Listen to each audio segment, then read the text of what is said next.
and everybody's contributing his or her talents, like all the things that you do, Steven. It's just amazing. And I just like watching everybody contribute what they can. And all together, it makes a huge difference.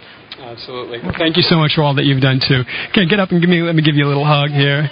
Little hug. All right, there we go. That felt good. Okay, so next, the man of the hour, he is sitting down in this nice little cushy kind of chair. And this is probably like the first time you sat in probably 12 hours or something like that. This man's name is Jeff Hubbard. He is student organizer for Ron Paul here at Los Angeles about, 2 months ago? When did we get started? 2 months ago. Jeff and I got the idea of, we were going to call it Freedom Fest. And we said, yeah, Freedom Fest on Constitution Day, which is this coming Sunday.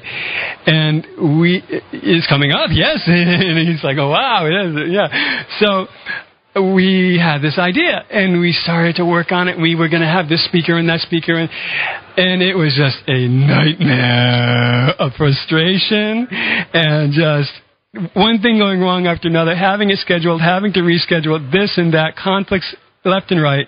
We didn't give up. We kept our coals hot. We kept the fire burning, and it all worked out, Jeff, didn't it? Sure did, and I think that's very true with the turnout we had today, which I'm very, very pleased with. I couldn't have asked for anything better.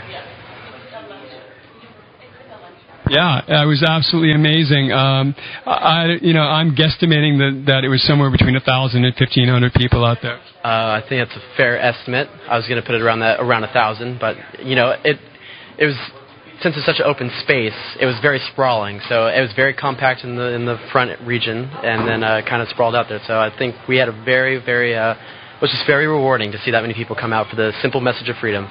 Yep. On a weekday and during work hours, Yep, on a Wednesday from 3 to 4 p.m. I mean, that's the work day right there. So in downtown Los Angeles, where the traffic is absolutely monster. It tells something about that there's something seriously wrong, and for a message just as simple as "I will give you freedom." And that gets people excited. It gets people excited enough to take the day off of work to come down here, as you said, in traffic. I mean, that's quite the task to take down and come down here. USC is in not the best neighborhood. It's bad. It's the traffic is pretty rough, and like you said, it's a work day at 3 to 4. I mean, it proves a lot how Ron Paul supporters are pretty passionate about this movement. Absolutely. It's been really, really inspiring to be here today. And I want to thank you for all the hard work that you put in. And I'm going to give this guy a hug. I got to give this guy a hug. All right. There you go. Thanks. And we're going to do it again, and it's going to be bigger and better next time. Yep. And, thanks a lot. On momentum. Absolutely. So, we got Jeff Greenspan lurking in the background there with an ice water. Hello, my friend. How you doing? It's good to see you. Yes, so no, please, that's the chair of honor right now. We all deserve a seat. We have all been working extremely hard, but it's a labor of love. I mean, really is love out there. I mean, tell me about it. Well, there's a lot of things I'd like to say, but one of the guys who I met right after the rally is this young man. I think he goes to USC. He's an immigrant from Armenia, and it chokes me up just talking about it. He came up to me afterward and he said, 14 members of my family were exiled from Armenia, from the ex-Soviet republics, and we love the Constitution, and we love this country, and to see a man, getting choked up, to see a man like Ron Paul come this close and work so hard and have such a real shot at the presidency of the United States. I mean, he was crying on his way over. He's thrilled to be here, and he pulled out a checkbook and wrote a $500 check on the spot to attend this event. And it's just been like that all day. It's been so inspiring. It's unbelievable. The love of the people for Ron Paul. My expectations, we doubled what I thought we would do today. We doubled it. We exceeded our fundraising expectations. Thank you, Holly Clearman, for our morning event. We doubled the amount of people at the rally, or we had double the amount of people at the rally here at this campus in Los Angeles than we expected. And I think Ron Paul, in his 30 minutes of speaking, must have, honest to goodness, no joke, gotten 20 roaring rounds of applauses and probably five loud Ron Paul. You've seen on the YouTube videos, Ron Paul was incredible. We went live on Fox News immediately after. We're having a wonderful affair here at Town and Gown at this campus. And once again, thank you, Holly Clearman. And I mean, that's why I'm tired. That's why I'm so hard. We have another event tonight, and we just blew that one out too in terms of fundraising expectations. We hop on a plane tonight. We fly up to San Francisco, and Ron Paul does it all again tomorrow. A breakfast, a march, media interviews, a fundraising lunch, more media interviews, and then another dinner, VIP reception type thing like we're having tonight here in LA. So I can't even express to you the emotional enthusiasm that I've seen in my own heart and of the people when they hear Ron Paul speak. It's just incredible. It's incredible. Well, you could see it in their eyes today. I mean, from where I was standing behind Ron Paul and off to the side, looking at the faces, and the eyes were open, the heart is shining, and the smiles.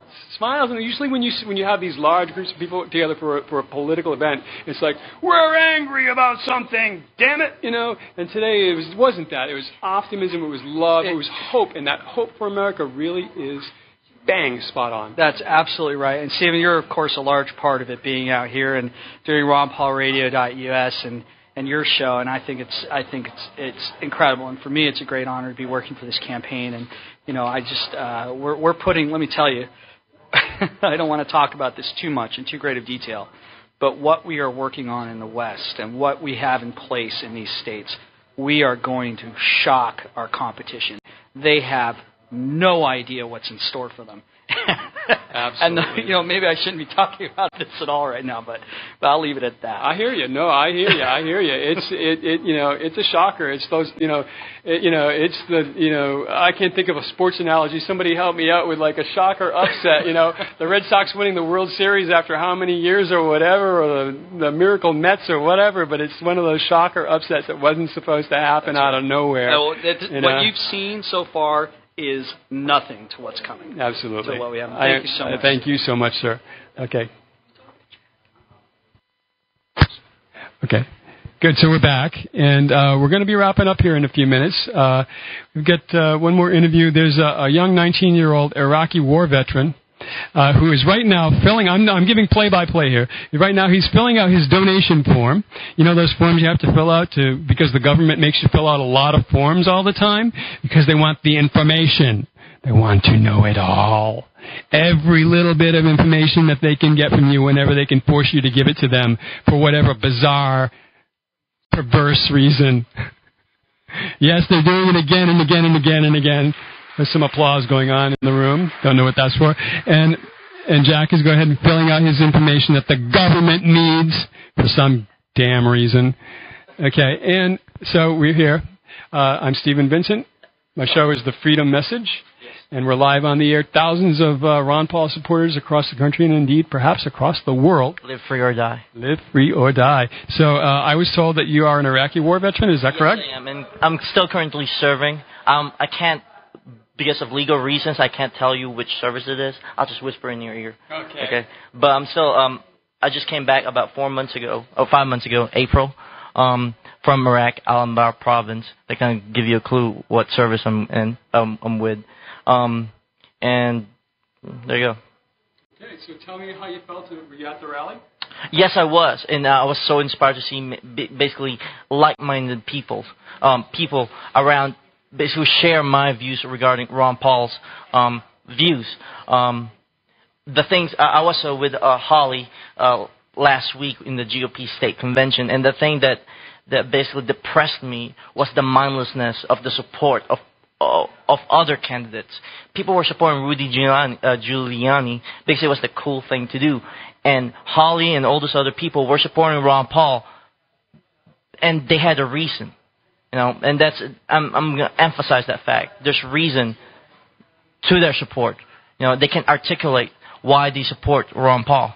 And the thing is, I joined. I enlisted after the beginning of the Iraq War. And the thing is, though, even though I've enlisted after the Iraq War, I've always held the belief that the war was unconstitutional. Now, what I think about the war, and I do think that I do feel that it was just. However, if we're going to go in there, at least